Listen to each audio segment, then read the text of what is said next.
2021, el Perú celebra su bicentenario, 200 años de independencia, por lo que si bien ya hablamos de su historia en el primer video desarrollado en la historia de este canal, lo mínimo que se puede hacer es un remake, enfocándonos en los 200 años de era republicana. Cómo el Perú vivió tan impresionantes culturas precolombinas, el imperio incaico, una era virreinal y la más reciente vida independiente.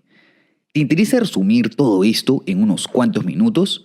Dale, entonces quédate hasta el final del video. Hoy contamos con la colaboración de mi amigo Hugo del canal Hugox Chugox, en donde encontrarás excelentes videos de historia del Perú. Te dejo el link en la descripción.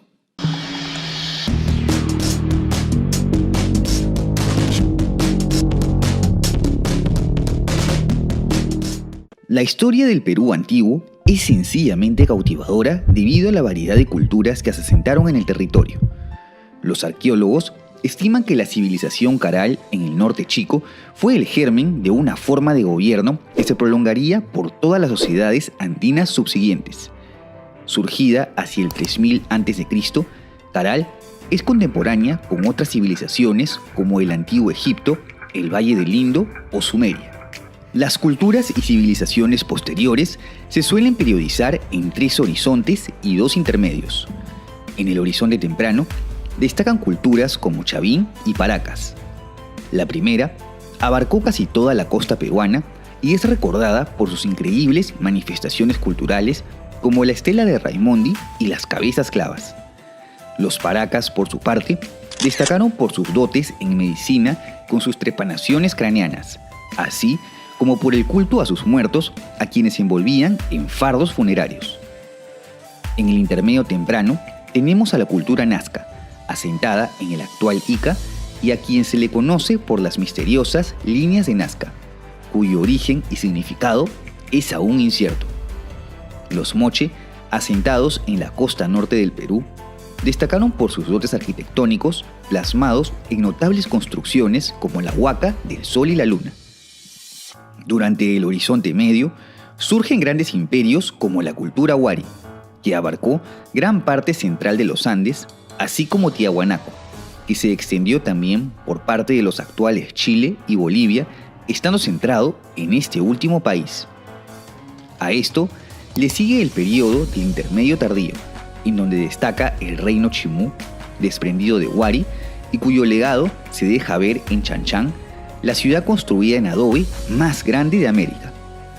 Todas estas maravillosas culturas fueron el preludio para el surgimiento de una civilización que dejaría una inmortal huella, el Curacasgo del Cusco, fundado por el legendario Manco Cápac a inicios del siglo XIII.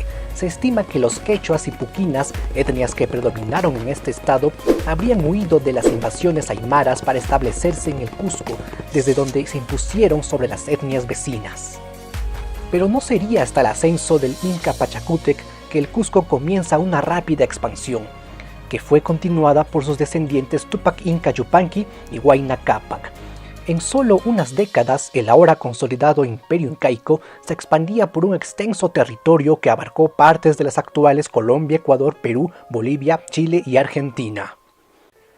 Este se denominó como Tahuantinsuyo y se dividió en los conocidos 4 suyos o regiones.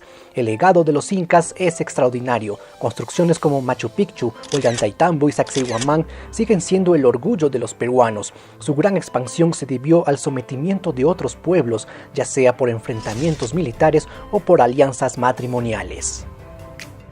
No obstante, la frágil cohesión del imperio se dejó ver durante la Guerra Civil Incaica, en la que luego de una crisis sucesoria, los hermanos Huáscar y Atahualpa se enfrentan en bandos opuestos, obteniendo este último la victoria. Esto coincide con la llegada de una amenaza externa, los españoles, que ya habían ocupado varias islas del Caribe y Centroamérica liderados por Francisco Pizarro.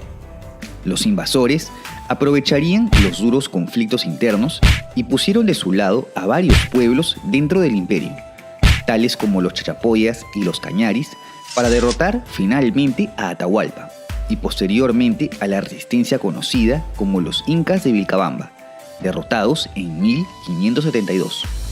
Sobre la base del disuelto imperio incaico se fundan las gobernaciones de Nueva Castilla y Nueva Toledo. A su vez, Estas dos gobernaciones serían el preludio de la fundación del Virreinato del Perú, el cual se fue extendiendo progresivamente hasta abarcar casi todo el territorio de América del Sur. El virreinato era gobernado por un virrey, valga la redundancia, quien era nombrado directamente por el rey de España y que gobernaría sobre esta división territorial relativamente autónoma con respecto a la península. El sistema social durante la era virreinal se caracterizó por un sistema de castas, en donde los españoles estaban a la cabeza, seguidos por los criollos o hijos de españoles nacidos en el Perú. Ocurre también un largo proceso de mestizaje, estando los mestizos un escalón por debajo de los criollos, seguidos por los indígenas y finalmente los africanos traídos en calidad de esclavos. Si bien se continuó con la mita, el sistema de trabajo obligatorio para los indígenas, se promulgan las leyes de Indias, en las que se les otorgaban una serie de derechos. Durante el siglo XVIII se da el desmembramiento del Virreinato del Perú, desde el que se desprenden los virreinatos de Nueva Granada y del Río de la Plata, lo que va de la mano con el inicio de la decadencia del Imperio Español, otrora potencia hegemónica del mundo. Asimismo, se inician en este siglo las reformas borbónicas impuestas por la nueva dinastía reinante, que restaron poder político y autonomía a las élites peruanas, afectando así el comercio interno y externo, lo que motivó al surgimiento de deseos independentistas. Una de las rebeliones más representativas fue la de Túpac Amaru II, cuyo trágico final se da en su recordada ejecución, en donde es casi descuartizado por caballos que jalaban de sus extremidades. Y aunque los deseos de autodeterminación por toda Hispanoamérica se acrecentaron aún más desde las ideas importadas por eventos como la independencia de Estados Unidos o la Revolución Francesa, el Perú, que era el centro de poder realista en Sudamérica, fue uno de los territorios que más se mantuvo al margen de ellos, y muchos peruanos preferían mantenerse como parte de España. De hecho, los intentos separatistas acaecidos desde inicios del siglo XIX fueron insuficientes en el Perú. No sería hasta 1820 que llega el general rioplatense José de San Martín luego de participar en las independencias de Argentina y Chile con el objetivo de expulsar a los españoles de Perú y así resguardar la soberanía conseguida en el sur. Es así que San Martín proclama la independencia del país el 28 de julio de 1821. Los españoles, debilitados por las guerras napoleónicas en donde perdieron gran parte de su ejército y escuadra, no tuvieron más remedio que movilizarse a los interiores del país, estableciendo la nueva capital del virreinato en Cusco en espera de refuerzos. Sin embargo, luego de la conferencia de Guayaquil entre San Martín y Simón Bolívar, el libertador de Nueva Granada, se decide el destino del Perú. San Martín da un paso al lado y Bolívar ingresa desde el norte para colaborar con la causa independentista a cambio de que se le dé el título de dictador del Perú. Es así que su lugarteniente Antonio José de Sucre derrota a las fuerzas realistas en las batallas de Ayacucho y Junín, que representaron la derrota y expulsión definitiva de las fuerzas realistas del país. El Perú era ya un país soberano. Sin embargo, las primeras décadas de la era republicana del Perú fueron de todo menos prósperas o estables, tanto en los ámbitos interno como externo. De hecho, una de las consecuencias más nefastas de esta abrupta independencia es la ambigua delimitación entre las nacientes repúblicas, lo que conllevó a múltiples conflictos territoriales. El nuevo gobierno peruano rompe con la constitución vitalicia que había dejado Bolívar, quien, ofuscado por el fin de su influencia en el país, permite que se desate la guerra entre Perú y la Gran Colombia, en la que si bien Perú reconoce la anexión colombiana de Guayaquil, Colombia acepta implícitamente la soberanía peruana sobre los territorios en disputa en Tumbes, Jaén y Maynas. En política interna, al igual que en casi todos los países de la región, se intensifican las disputas entre los caudillos militares conservadores y liberales. Es así que en 1834 se da una guerra civil entre el liberal Luis José de Orbegoso y el conservador Pedro Pablo Bermúdez, con la victoria del primero, quien pudo mantener el poder. Existían también sectores que rechazaban la idea de que Bolivia debía ser un país independiente del Perú, ya que en la última etapa de la era española, la otrora provincia de Charcas, rica en abundantes recursos minerales, se había reunificado al virreinato del Perú. Por otro lado, Andrés de Santa Cruz, quien gobernaba en Bolivia, tenía las mismas ideas de unificación, pero no en calidad de una anexión, sino como una federación. Es así que, aprovechando la inestabilidad del Perú, Santa Cruz ingresa en 1835 al país e instaura la Confederación Peruano-Boliviana, conformada por los estados norperuano, sudperuano y boliviano. Como te imaginarás, existieron muchas facciones que se opusieron a esta anexión, incluyendo a países externos como Chile, quien se sentía amenazado ante el expansionismo de sus vecinos. Es así que estalla la Guerra de la Confederación, en la que la República Norperuana, al mando de Agustín Gamarra, derrota a Santa Cruz con el apoyo de Chile, de tal manera en la que la Confederación queda disuelta y el territorio peruano es restaurado. Y aunque Gamarra consiguió el poder, sus posteriores intentos de anexar Bolivia desatan una guerra entre los dos países, en la que pierde la vida y se mantiene el status quo. A este episodio le sigue un periodo de anarquía militar, una etapa de caos y convulsión social que incluyó una nueva guerra civil. El orden interno no se restaura hasta la victoria del liberal Ramón Castilla, quien toma el poder. Durante su gobierno, Castilla abole la esclavitud y la pena de muerte y se convierte en el gran precursor de una era de bonanza en el país, gracias a la explotación del guano y el salitre. Asimismo, Castilla lidera la primera guerra contra Ecuador por motivos limítrofes, en donde se consigue una victoria plasmada en el Tratado de Mapasingue, y a pesar de estos triunfos, la frágil estabilidad conlleva a una nueva guerra civil en 1865, que culmina con el inicio del gobierno de Mariano Ignacio Prado. Esto sería el preludio del avivamiento de las tensiones con España, que conllevan al inicio de la guerra hispano-sudamericana, en la que, ante una amenaza de la antigua potencia, Perú recibe el apoyo militar de Chile y el diplomático de Bolivia y Ecuador para evitar cualquier tipo de amenaza a la soberanía. Y aunque España se retiró, ambos bandos se adjudican la victoria. A pesar de todo esto, muchos historiadores concuerdan con que esta alianza con Chile fue contraproducente, pues el país sureño había detectado la falta de experiencia militar de su entonces aliado. Resulta que en los años siguientes, Perú firma un tratado de alianza secreta con Bolivia, que en ese entonces tenía serios problemas diplomáticos y tributarios con Chile. Es así que Perú es arrastrado a la inminente guerra contra Chile, quien no dudó en enfrentar a ambos países. Se inicia así la Guerra del Pacífico, en donde participan diversos héroes peruanos como Miguel Grau en la campaña marítima, muerto en el combate de Angamos, y Francisco Bolognesi en la campaña terrestre, muerto en la batalla de Arica.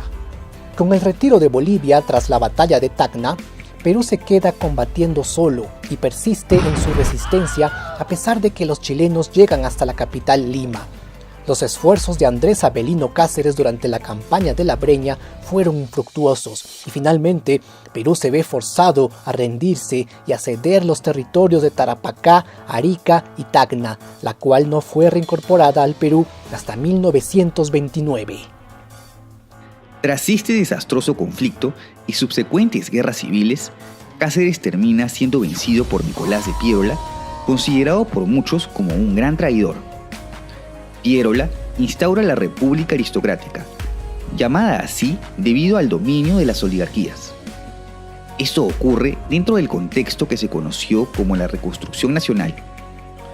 Estamos entrando al siglo XX, en donde Perú pudo iniciar con un periodo de relativa paz y estabilidad.